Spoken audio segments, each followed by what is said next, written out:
দুপুরে রান্না করতে গিয়ে দেখি মোবাইলে মেসেজ এসে ভরে গেছে। এক আপু বিপদে পড়ে আমাকে মেসেজ দিয়েছে।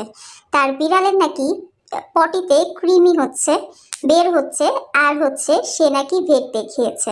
এই কথাটা আমাকে ভালোভাবে শেয়ার করার পর আমি কিছু জিনিস না জানার কারণে তাকে আবার পরবর্তীতে আস্ক করি যে আপনার বিড়ালের কৃমি হয়েছে, এটা আপনি কি করে বুঝতে পারলেন?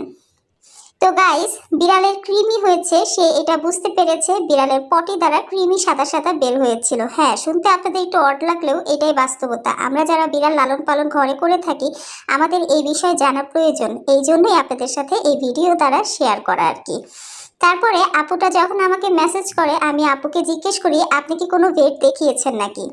তো বলছে হ্যাঁ আমি ভেট দেখিয়েছি, এবং কি ভেটকে সবকিছু খুলে বলার পরে সে আমাকে শুধু বলেছে 15 দিন দেখেন ঠিক হয়ে যাবে ইনশাল্লাহ, কিন্তু কোনো মেডিসিন দেয়নি।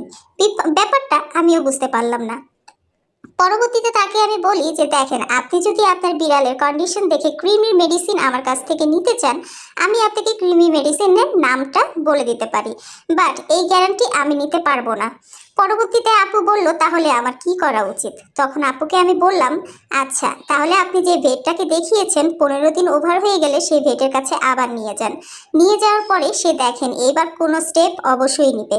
তখন আপু বলল আচ্ছা ঠিক আছে, আমার কি ক্রিমি মেডিসিনটা নিজ থেকে খাওয়াই দেওয়া ঠিক হবে?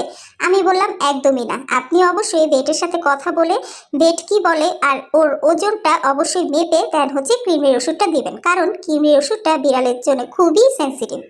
এটা ওজন মেপে সম পরিমাণ খাইয়ে দিতে হয়, কম বা বেশি হলে পরবর্তীতে প্রবলেম হতে পারে। তাকে যখন এই কথাটা বুঝিয়ে বললাম তখন সে বলল যে আচ্ছা ঠিক আছে আপু, আমি ভেটের কাছে নিয়ে গিয়ে পরবর্তীতে কি হয় আমি আপনাকে জানাবো। তো আশা করি বিড়ালটা ভালো হয়ে যাবে। এবং কি বিড়ালের ওজন ছিল, ওনার একটা ছেলে বিড়াল সম্ভবত, তো আসলে ছেলে না মেয়ে এই বিষয়টা সে আমার সাথে বলে নাই বা আমি জানতেও চাইনি। তার ওজনটা আমি জিজ্ঞেস করেছিলাম যে আপনার বিড়ালের ওজন কত। সে বলল আমার বিড়ালের ওজন 4 থেকে 5 কেজি। তখন বলল যে কয়েকদিন ধরে আরো বেশি অসুস্থ হয়ে যাওয়ার কারণে ও কিন্তু খাওয়া দাওয়া করছে না। তখন আমি বললাম আচ্ছা ঠিক আছে, আপনি ভেট দেখিয়ে দেন ওকে জানেন ওর সমস্যাটা কি। তো উনি ভেট দেখিয়ে তারপরে আমার সাথে যোগাযোগ করবে। তো এভরিওয়ান, আপনাদের সবার সাথে এই বিষয়টা আমি একটু বলে রাখি যে আপনাদের যারা বিড়াল আছে অবশ্যই আপনাদের বিড়ালদেরকে নিজ থেকে কোনো মেডিসিন দিবেন না, সেটা ক্রিমির মেডিসিন হোক কোনো ভিটামিন হোক, অবশ্যই ভেটের সাথে কথা বলে, মানে বিড়ালের কিন্তু ডাক্তার আছে, ডাক্তারের সাথে কথা বলে দেন বিড়ালকে মেডিসিন দিবেন। এটা আগে বা পরে আমাদের নিজ থেকে দেওয়াটা একদমই উচিত না।